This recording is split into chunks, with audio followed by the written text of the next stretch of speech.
Otis and the tornado. Life was calm on the farm where the friendly little tractor named Otis lived. It was a summer, the sun shined bright, the birds chirped, and after all the work was done, Otis and his friends, the little calf, liked to play. They would gather all their farm friends for a game of follow the leader. They would take turns being the leader as they marched along. Otis would go first, followed by the little calf, who would bound ahead, bawling all the while. Soon the horse would trot to the lead with a neigh, neigh, as hoofs clip, clop, clip, clop. Finally, the ducks would waddle to the front with a chorus of quack, quack, quack. They had followed the leader up by the apple tree, around the barn, down the rolling hill, past Mud Pond, beyond the cornfield, across the meadow, and along the banks of Mud Creek. What a fun crowd they were. Everyone was so friendly except the bull. The bull was nobody's friend. When he was not in his pen, he was kept in a pasture all by himself. If any other farm animals got close, the bull would stand at the fence and snort and snarl and huff hot air. Suddenly, with a burst, he would run back and forth along the fence. Then they would stop and glare at them like a statue, never moving a muscle except to flare his nostrils. The bull did not like anyone, and everyone was afraid of him. Once Otis tried to make friends with the bull. He took him a shiny red apple from the apple tree and invited him to play, but the bull snorted it and snarled and glared at Otis. Then he stomped his hooves in the dirt and charged. The bull slammed into the fence just inches away from where Otis stood. From that day on, Otis stayed clear of the bull altogether.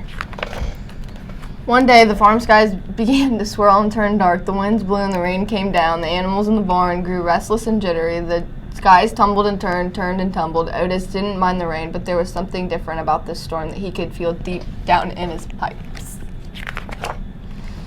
All at once, the wind stopped blowing, not even a breeze, and the rain disappeared. The sky turned a strange shade of green, and the farm fell completely still. The only sound Otis heard as he put toward the barn was the farmer shouting in the distance, "It's coming, fast, get down in the cellar."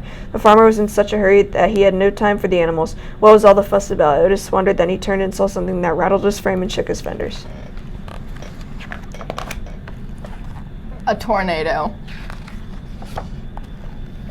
And it was heading straight toward the farm. What would happen to all the animals locked in the barn? Otis sprung into the action. He nudged the latch of the little calf's stall until the door swung open. Next, Otis freed the pig and the sheep. The winds howled closer. He stretched to unlatch the horses and the cows' doors at the same time. Click-clock, the animals were free. They followed Otis out of the barn and into the swirling winds. They followed him down the rolling hill, past Mud Pond, beyond the cornfield, and across the meadow, over the bank and down into Mud Creek. Tucked down at the lowest part of the farm, Otis, the little calf, and all their farm friends felt safe. Otis sighed with relief. Now they just had to huddle together and wait it out.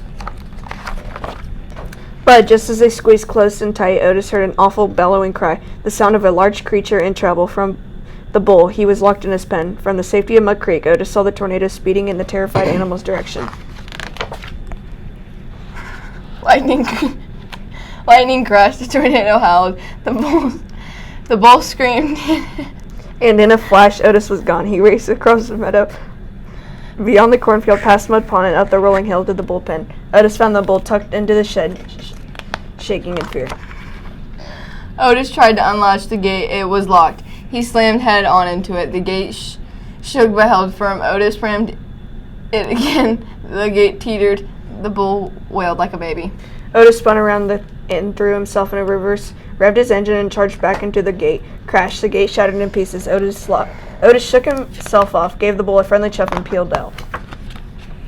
The bull followed Otis down the rolling hill, past Mud Pond, and beyond the cornfield. The tornado roared like a freight train as they crossed the meadow, and just as Otis and the bull dove for cover over the bank and into Mud Creek, the tornado touched down, narrowly missing them. Otis, the little calf, the bull, and the farm friends stuck their heads and closed their eyes.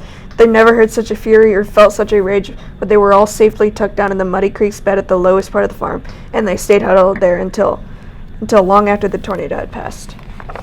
They came out only when it was calm and the sunshine bright and the birds began to chirp. They found a farm that needed great repair.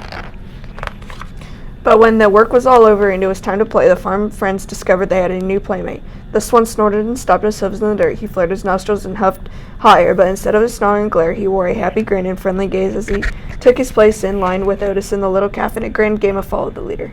The end.